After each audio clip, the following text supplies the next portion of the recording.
Entender as suas emoções e saber como interpretá-las é uma habilidade de extrema importância em qualquer área da sua vida. Por exemplo, na área do seu trabalho, na sua área de carreira. A gente tem uma frase muito comum dentro do mundo corporativo que é que a gente contrata as pessoas pelo currículo e demite pelo comportamento. Essa é a importância das emoções aí na tua carreira. As emoções também têm sido mostradas em diversas pesquisas como coisas muito relevantes na manutenção da sua saúde, desenvolvimento de doenças e até da sua habilidade de cura. Sem falar que entender sobre as suas emoções e saber comunicá-las te ajuda a manter relacionamentos saudáveis com familiares, amigos, seus amores. Seus amores, com muito tia, né? Meu Deus. Presta atenção no que eu vou te falar. Não saber lidar com emoções negativas e também não saber como cultivar emoções positivas pode ser um grande diferencial aí para você viver uma vida plena, maravilhosa, ou viver uma vida cheia de dificuldades, tristezas e sempre se sentir a vítima de tudo que acontece com você. Por isso, se você quer ser um profissional top, se você quer ter mais promoções, se você deseja ter relações melhores com familiares e amigos, se você quer aumentar a sua imunidade e evitar de sofrer um ataque cardíaco aí super jovem, então você precisa começar a sua jornada da inteligência emocional aqui por esse vídeo, porque eu vou te dar 10 fatos aí sobre emoções que você precisa saber antes de qualquer coisa. E se você não ficar até o final desse vídeo, a depressão vai puxar seu pé aí de noite. O primeiro fato é que nenhuma emoção é certa ou errada. A gente fala assim sobre valências de emoções positivas e emoções negativas. E tem uma explicação muito interessante para isso, porque as emoções positivas, elas aumentam a possibilidade de você expandir o seu repertório, de você tentar coisas novas. Por exemplo, imagine que você está tendo um dia super legal, você está contente, está feliz e vai sair com seus amigos. As chances de você abordar novas pessoas, fazer novas amizades, ter conversas interessantes com essas pessoas, ela é muito maior do que se você tivesse sob efeito de um humor mais deprimido. Fica a dica aí, então, se você está querendo fazer alguma mudança, você precisa trabalhar emoções positivas e aproveitar dias bons para você tentar coisas novas. Em contrapartida, as emoções negativas, elas meio que diminuem a sua habilidade de se comportar, porque elas colocam meio que numa visão de túnel, mas uma visão de túnel mental. Você hiperfoca no estímulo negativo e nas coisas negativas que vão corroborar com a sua perspectiva meio cinza. Número 2, aqui vai um conceito que muita gente tem dificuldade de compreender, é complexo, então fica comigo para você entender, tá? As suas emoções, elas são sempre reais, mas nem sempre elas vão refletir a realidade. E elas sempre precisam ser atendidas. Mas você precisa também entender que existe uma necessidade de você ajustar a proporção da sua reação com a sua emoção. A gente não pode reagir de acordo com o que a gente sente muitas vezes.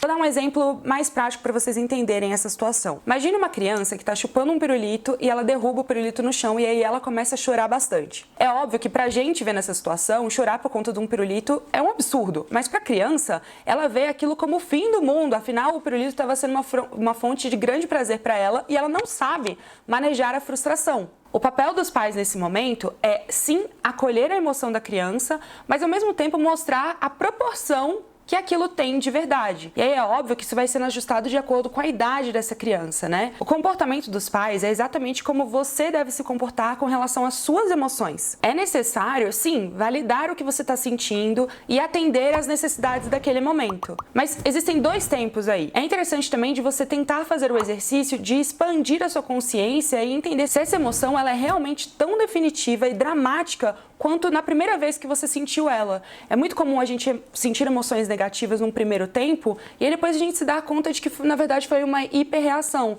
Provavelmente é por conta desse movimento, de você expandir a sua consciência e entender através de outras perspectivas o problema. Então a lição final é que, sim, as suas emoções precisam ser validadas, você precisa atender elas, não faça gaslighting consigo mesma, mas você também precisa entender que a sua reação, a forma como você reage, ela sim precisa ser ajustada de acordo com a realidade. Número 3. 2 ou mais emoções podem sim coexistir. E é aí que a gente se pega meio confuso muitas vezes com o que a gente está sentindo.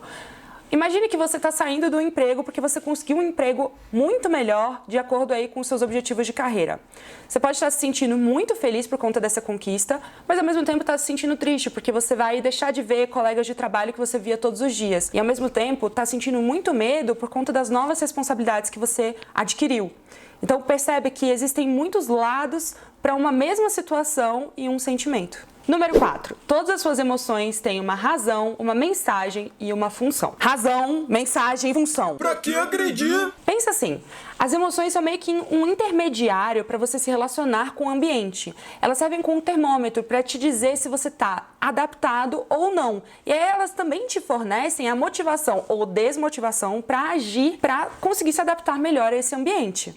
E muita gente tem muito medo de emoções negativas e acha que elas são o fim da picada, que é uma coisa horrível de sentir. Mas você precisa entender que as emoções negativas, elas têm um papel muito importante para a sua vida. Inclusive, se você for parar para pensar nas coisas que você fez que tiveram mais significado aí para você, eu tenho certeza de que as emoções negativas tiveram algum papel importante. Pensa aí você que fez uma graduação, que sofreu pra caramba, indo nas aulas, né, tendo que fazer provas.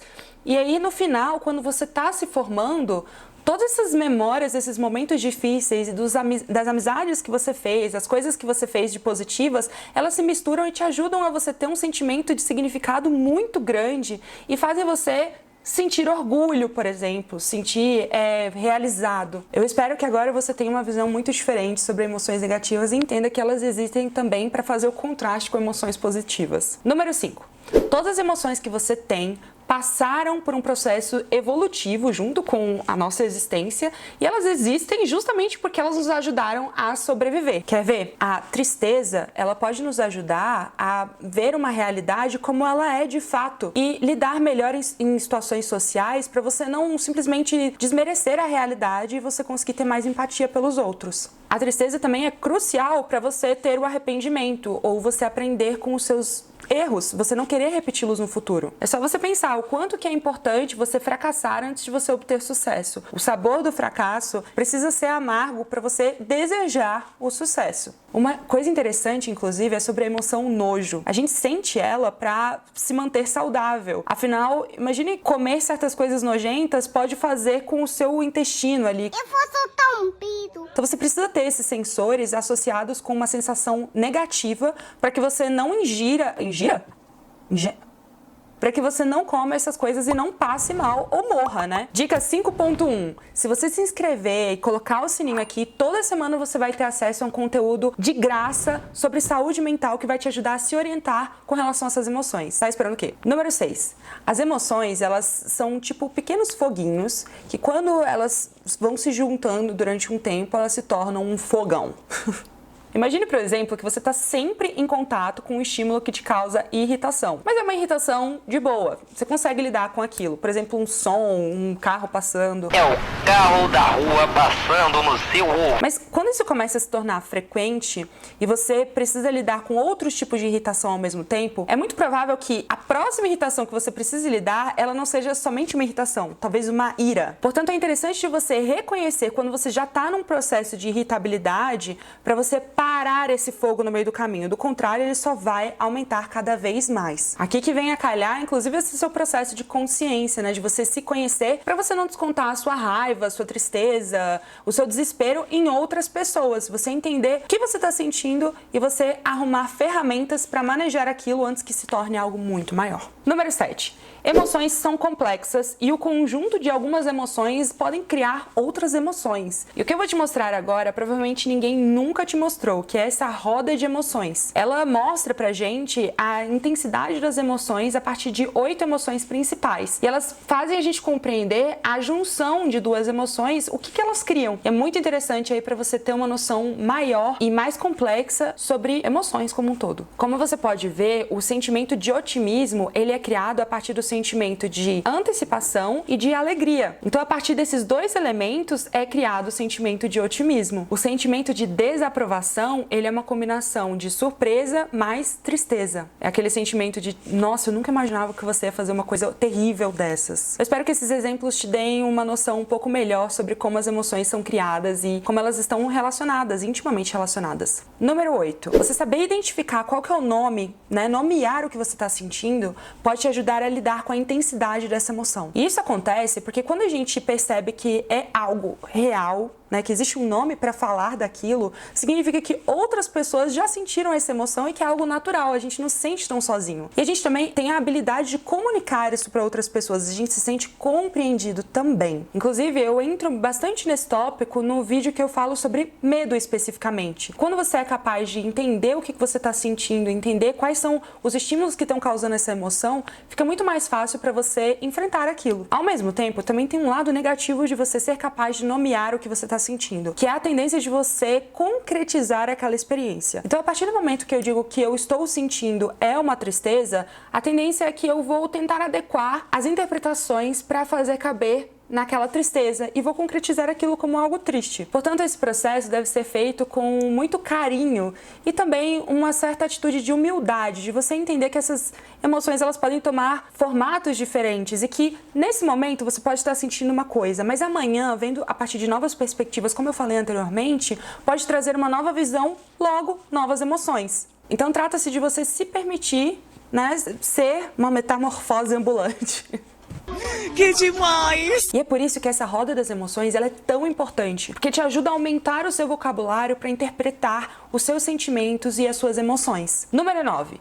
Você precisa reconhecer que a sua emoção não é você e você não é a sua emoção. Eu não entendi o que ele falou. É interessante você, quando você estiver interpretando, né, as suas sensações, você diga, eu estou sentindo a raiva. E aqui eu vou deixar especificamente uma cutucada para as pessoas que se definem como ansiosas. Você não deve se referir como uma pessoa ansiosa. Você deve se referir como alguém que está experienciando a ansiedade. Por quê? Quando a gente se define como algo, a nossa tendência é que a gente comece a reparar mais vezes em estímulos que podem causar aquela emoção em nós, para fazer essa confirmação de crença. Quando a gente diz que a gente está sentindo aquela emoção, a gente entende que aquilo é algo momentâneo e pontual. E a gente também permite que aconteça uma transformação nessa emoção. Ela não é algo extremamente estático. Então, definir essas emoções e sensações como coisas que vêm e vão pode te ajudar a realmente permitir que elas vão embora e que você acesse outros tipos de sensações, outros tipos de emoções. E por último, número 10. Entenda que manejar as suas emoções é realmente uma habilidade que você conquista com o tempo e através do treino. Você não vai ser um mestre em reconhecer e lidar e manejar elas só porque você assistiu esse vídeo ou porque você leu um livro. Eu não acredito. E por isso fracassa. Você precisa realmente praticar, entendê-las e criar novas conexões aí sinápticas no seu cérebro para você ter novas reações, né? Não é da noite pro dia que a gente conquista isso. Mas saiba que só o fato de você estar aqui e estar disposto a mudar ou aprender algo novo já diz muito sobre a sua vontade de fazer coisas diferentes na sua vida. Por esse motivo, já que você está aqui comigo até o final, eu vou te ensinar uma ferramenta que eu ensino para os meus clientes lá na minha clínica. É uma técnica bem simples para você analisar situações que você está sentindo muitas emoções aí. É você saber separar o que são pensamentos, quais são as suas emoções, as suas sensações fisiológicas e a realidade, o que de fato aconteceu. Pense na seguinte situação: alguém te fecha no trânsito. Esse é o fato, o que aconteceu. O seu pensamento pode ser algo como, nossa, ele fez de propósito, que pessoa mais idiota, como é que ela pode me fechar? As suas emoções claramente são como raiva, surpresa, indignação, coisas desse tipo. E a sua reação fisiológica pode ser uma sensação bem desconfortável por aqui perto da garganta, né? Cada pessoa vai sentir de uma forma, mas a raiva faz passar o sangue mais rápido, digamos assim. E por que é importante saber separar os seus pensamentos da realidade e das suas emoções e também das suas reações fisiológicas? Quando eu começo a misturar as minhas emoções com o evento real, eu corro o risco de estar sempre presa dentro da minha cabeça e atribuindo intenções ou pensamentos às outras pessoas que não são reais, né? Então, eu tô tendo o sentimento de que eu estou sendo excluída pelas minhas amigas. É importante eu entender que eu estou tendo esse sentimento e não que eu estou sendo excluída das minhas amigas. E esse exercício é muito importante porque no momento em que a gente começa a misturar os nossos pensamentos e as nossas emoções com a realidade, a nossa tendência é começar a ser injusto com as outras pessoas ou injusta com as situações e não ver elas pela realidade que elas têm. Então eu posso começar a imaginar e tomar decisões baseado no que eu sinto, que eu acho que você pensou, que eu acho que você fez, e não no que você de fato está sentindo e pensando. Agora eu quero saber de você aqui nos comentários. Você acha difícil nomear as suas emoções? Como que é a sua relação com as suas emoções? Se esse vídeo te ajudou de alguma forma, já deixa o seu like like aqui e compartilha com um amigo que talvez precise ouvir essa mensagem. O meu nome é Bárbara Tranquilini, eu sou psicóloga. Um beijo e até a próxima orientação.